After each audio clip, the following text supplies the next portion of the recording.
Bonjour, bonsoir, shalom à tous les bien-aimés, mes frères et sœurs. Je vous salue par le nom puissant de notre Maître, Roi des rois, les grands maîtres, Jésus-Christ.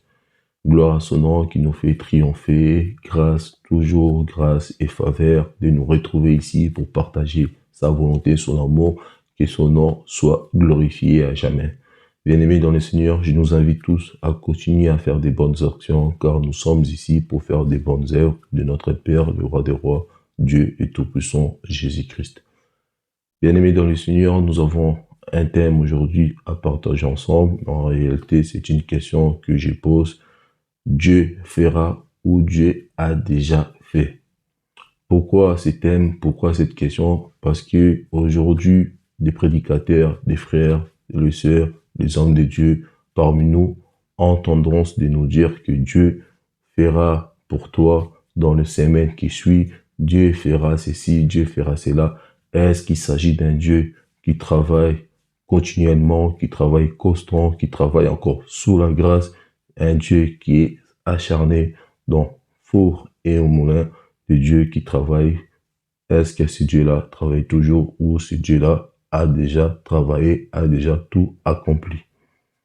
Pourquoi d'autres disent encore, parce que les diables travaillent jusqu'à présent, Dieu aussi travaille. Est-ce que cela est vrai ou c'est juste une ignorance? Alors, avant de développer, prions ensemble au nom de Jésus-Christ. Gloire à ton nom, merci infiniment, Dieu Tout-Puissant, de nous faire cette grâce et faveur.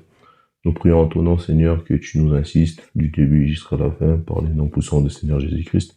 Nous croyons en l'évangile qui serait ressuscité. Nous croyons aussi à tout ce que nous demandons. Nous voyons cela s'accomplir par la foi et surtout uniquement par ta volonté. Par les noms puissants de Seigneur Jésus-Christ, gloire à son nom pour l'éternité. Nous avons ainsi prié et nous disons Amen. Amen, bien-aimés dans le Seigneur, notre Dieu Tout-Puissant, soit glorifié. Alors, Dieu fera ou Dieu a déjà fait? C'est une question que nous devons même pas, nous, les enfants sous la grâce, se poser. Pourquoi? La Bible dit dans Osée 4 et 6, mon peuple périt faute des connaissances. Alors vous allez remarquer dans ce verset, les peuples périssaient parce que les peuples eux-mêmes ont rejeté la connaissance. Dieu explique cela dans les mêmes versets, descendez un peu, vous allez les remarquer. Mais quand vous regardez ces versets, il s'agit d'un verset qui se trouve sous la loi, donc dans l'ancienne alliance.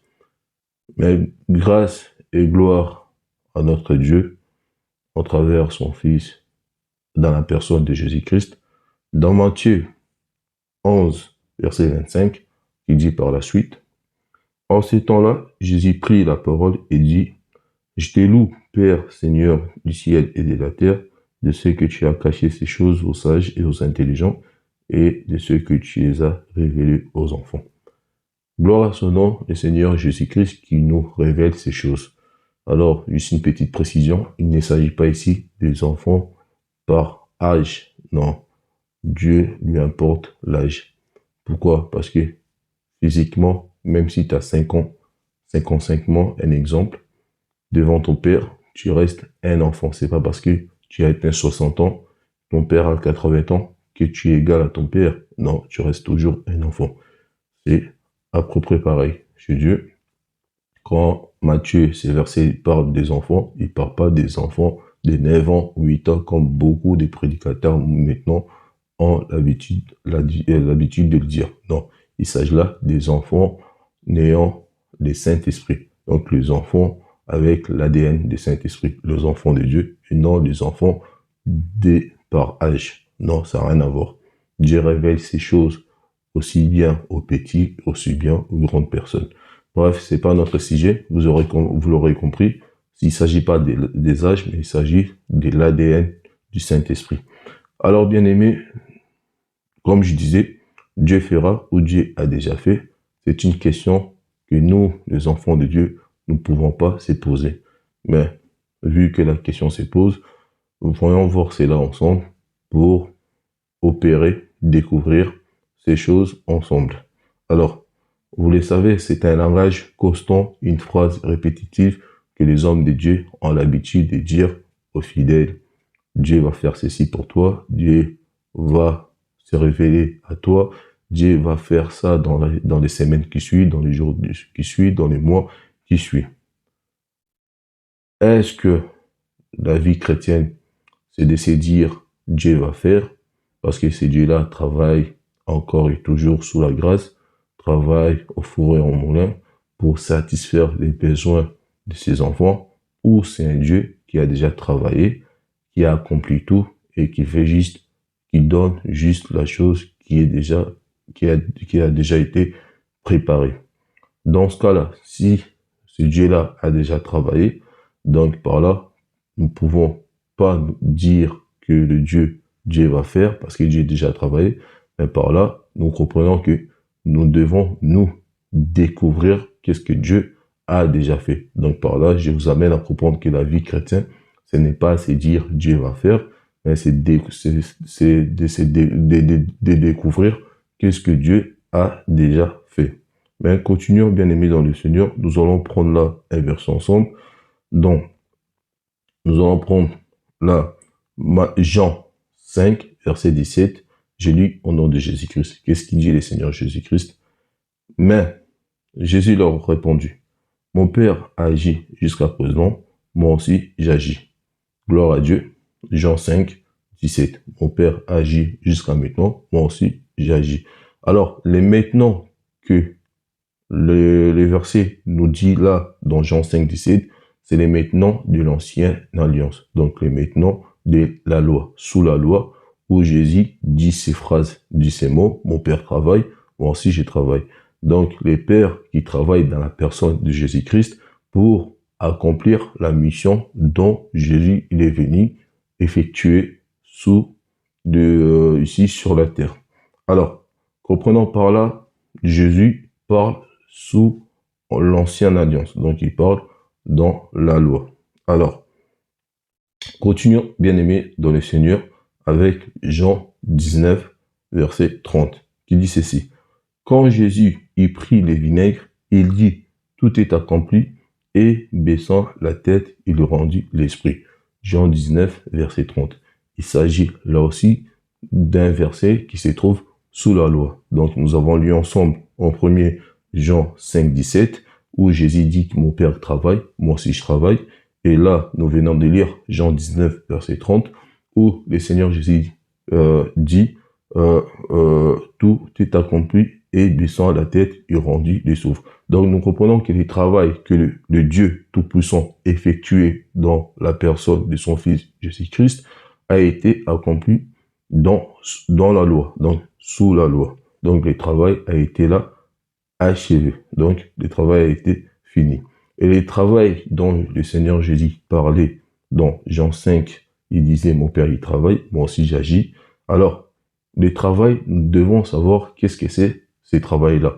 Parce que un travail est détaillé. Un travail est détaillé par quelque chose que tu fais. Est-ce qu'il s'agit là d'un seul travail que Jésus faisait ou il s'agit de plusieurs travaux que Jésus est venu accomplir? Alors, nous allons prendre là Matthieu 6, verset 10, qui dit ceci, je lis au nom de Jésus-Christ. Que ta volonté soit faite.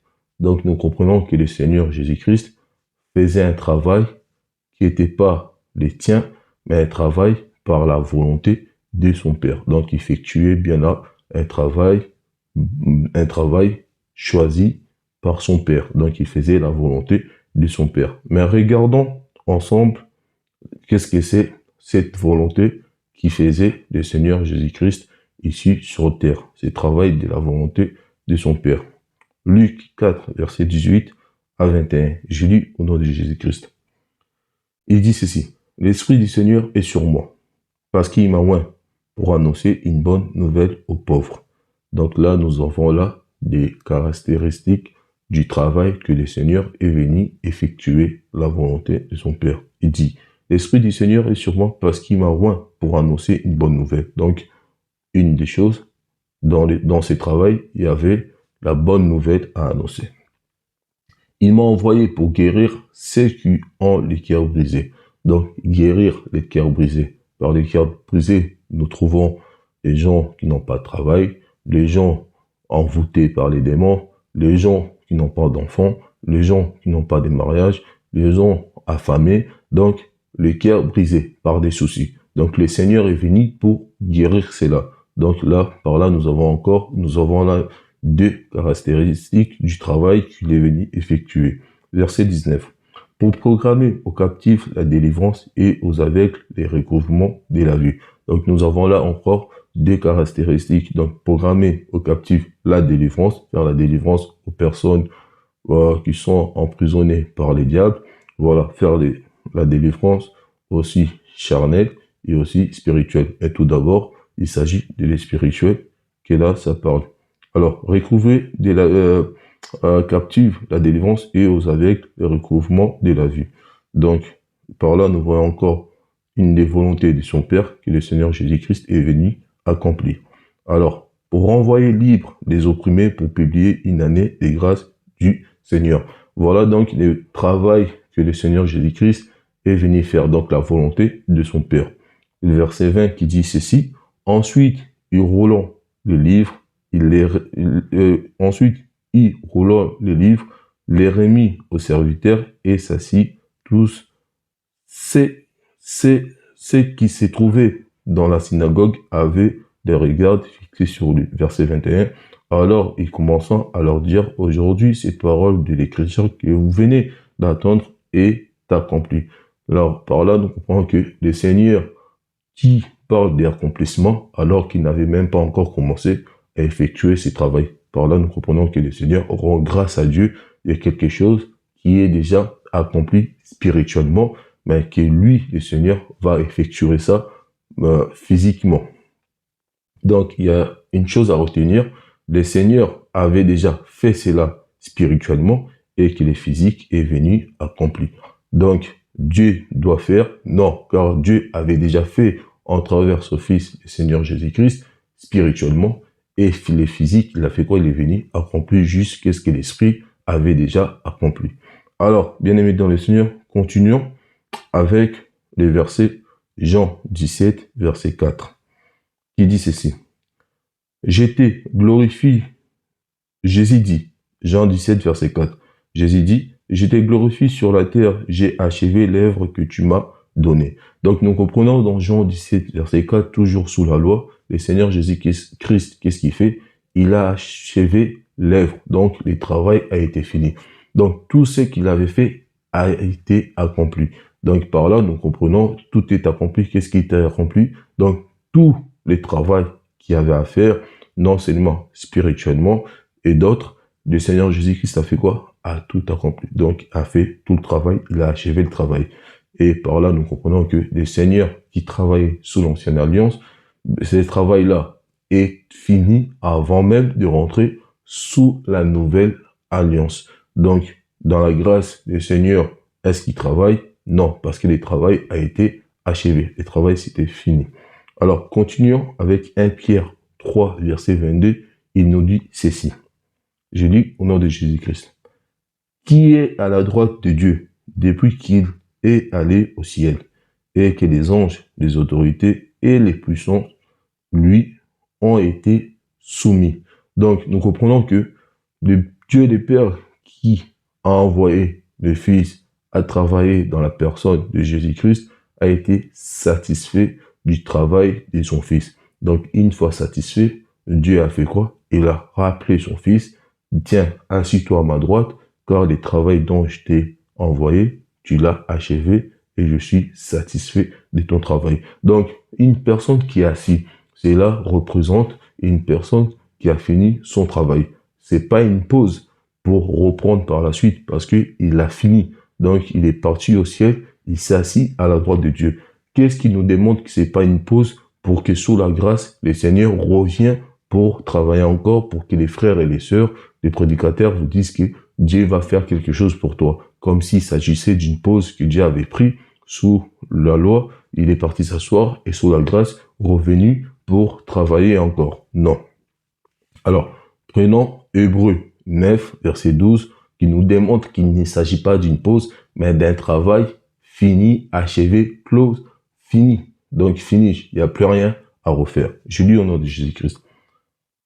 Il est, et Et il est rentré une fois pour toutes dans le lieu très saint, non avec le sang des boucs et des veaux, mais avec son propre sang, ayant obtenu une rédemption éternelle. Donc la Bible nous dit dans Hébreux 9:12, il est entré une fois pour toutes. Donc le Seigneur, il a fait tout cela une fois pour toutes. Donc il ne s'agit pas d'une pause auquel il va reprendre sous la grâce pour travailler, pour que moi, votre frère, vous dise que Dieu va faire dans les semaines, Dieu va donner, Dieu va faire ceci. Non, Dieu a déjà fait. Il a fait une fois pour toutes.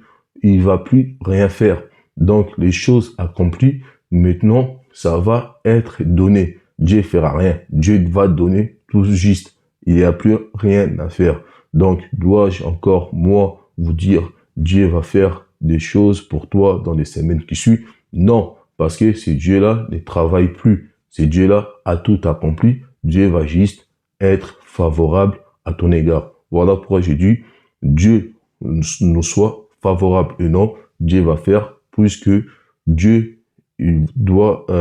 puisque Dieu doit nous être favorable pour que nous puissions obtenir ou atteindre les projets, les choses que nous avons fixées, mais dans les bons.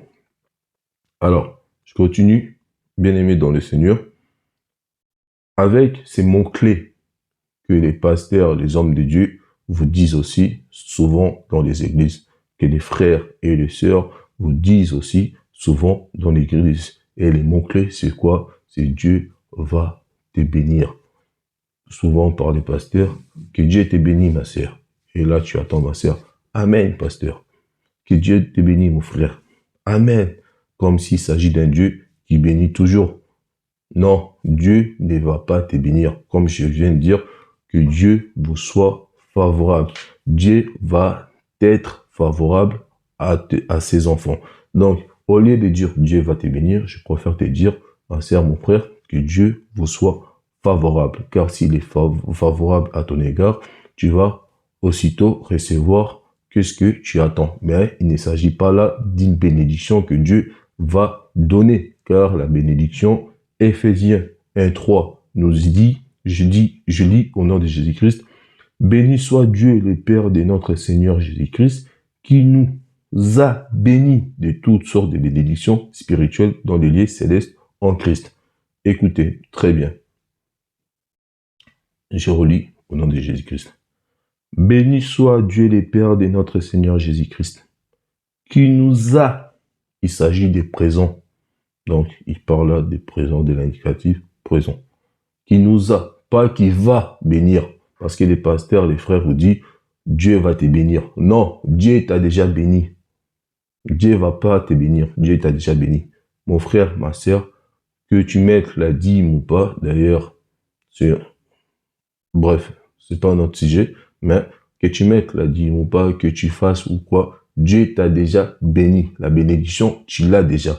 Car Éphésiens 1:3 dit ceci. Béni soit Dieu le Père de notre Seigneur Jésus-Christ, qui nous a bénis de toutes sortes de bénédictions spirituelles dans les lieux célestes en Christ. Donc, le frère Paul parle de toutes bénédictions acceptées de rien. Donc, tu as toutes les bénédictions dans le lieu spirituel. Maintenant, la question se pose. Moi qui ai toutes les bénédictions, comment fait-il que je passe des moments difficiles? Eh bien, chaque chose a son temps. Voilà, chaque chose a son temps. Et en plus, les bénédictions, toi qui veux obtenir tes bénédictions, par là, je mets une parenthèse, tu dois chercher à faire quelque chose. Quand je dis quelque chose, tu dois chercher à faire une activité, à trouver un travail, à trouver quoi à faire pour que les bénédictions données dans les lieux célestes, dans les lieux spirituels, pour que ça puisse se matérialiser dans les physiques. Je vais prendre un exemple. Dieu dit à Moïse, qu'est-ce que tu as sur toi? Moïse, il regarde de gauche à droite, il voit une vierge, il ramasse la vierge, il dit à Dieu Tout-Puissant que j'ai un bâton sur moi. Dieu lui dit, prends ces bâtons-là, et vous avez vu par la suite qu'est-ce que Dieu a fait avec les bâtons de Moïse. Donc par là, nous comprenons qu'il s'agit d'avoir une part physique, une part charnelle, quelque chose entre tes mains pour que ces bénédictions-là que Dieu a mis dans les mondes spirituels, pour que ça vienne incarner les mondes charnels, les physiques. Donc, voilà, Dieu va te bénir. Non, parce que la bénédiction, Dieu t'a déjà donné. Maintenant, à toi de faire un effort pour que ces bénédictions-là viennent physiquement. Donc, il ne s'agit pas d'un pasteur qui te dit Dieu va te bénir, c'est pour cela que Dieu t'a béni. Non, non, non, c'est un mensonge. Et bien aimés, mes frères et sœurs, c'est un mensonge. Alors, maintenant, voilà que nous avons toutes les bénédictions, nous l'avons compris. Après ça, est-ce que je peux te dire encore Dieu va te bénir? Non. Que Dieu te soit favorable pour les travail dont tu recherches. Que Dieu te soit favorable pour les enfants dont tu cherches. Que Dieu te soit favorable pour X ou Y raison que tu cherches. Voilà, que Dieu te soit favorable. Alors, nous allons finir, bien aimé, avec Hébreux 11, verset 6, qui dit ceci. Or, sans la foi, il est impossible de lui être agréable, car il faut que celui qui s'approche de Dieu croit que Dieu existe et qu'il est le rémunérateur de ceux qui recherchent. Être rémunérateur de ceux que les gens recherchent, cela implique une personne capable, une personne qui a les possibilités de payer ses employés. Or, celui qui paye, c'est celui qui se retrouve avec une possession des choses demandées. Donc, par là, nous comprenons que Dieu qui donne, c'est parce que Dieu a déjà. C'est pas Dieu qui travaille pour donner, c'est un Dieu qui a déjà. Donc, Éphésiens, par la suite, Éphésiens 3, verset 6, qui dit, je dis au nom de Jésus-Christ, ces mystères, c'est que les païens sont cohéritiers, formant un même corps et participent à la même promesse en Jésus-Christ par l'évangile. Or, un héritier, c'est celui qui reçoit, c'est lui qui hérite des choses déjà achevées. Un héritier, c'est pas celui qui va hériter des choses en train de construire. Non, en réalité, quand on dit héritier, on voit déjà la chose déjà achevée. Donc, Dieu va faire non, parce que les choses sont déjà achevées. Donc, Dieu donne seulement, mais Dieu ne va pas faire. Alors, dernier verset, après, on se quitte. 1 Corinthiens 2, verset 9, qui dit ceci, je lis au nom de Jésus-Christ.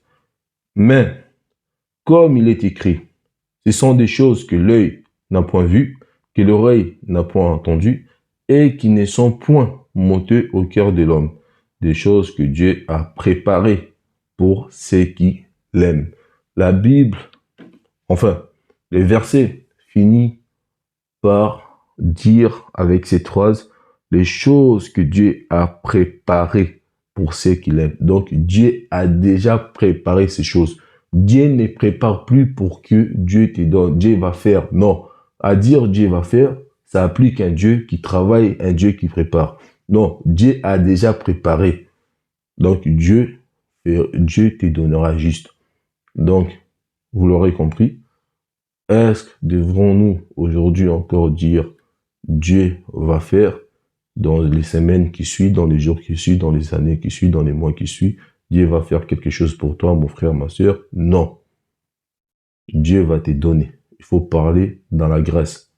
Il faut parler avec conviction que Dieu avait déjà fait. Dieu va te donner. Et aussi, il faut dire que Dieu te soit favorable. Car si Dieu est favorable, ça implique que Dieu l'a déjà. Il fait que donner à ses enfants. Donc, les choses sont déjà été faites, les choses ont été déjà accomplies. Là, nous faisons que recevoir, manger les fruits et non produire. On ne travaille pas, on fait que manger les fruits. Que l'Éternel Dieu Tout-Puissant nous soit favorable pour la suite. Je vous dis bonne journée et bonne soirée pour certains. On se retrouve prochainement si cela plaît à Dieu. Merci, au revoir.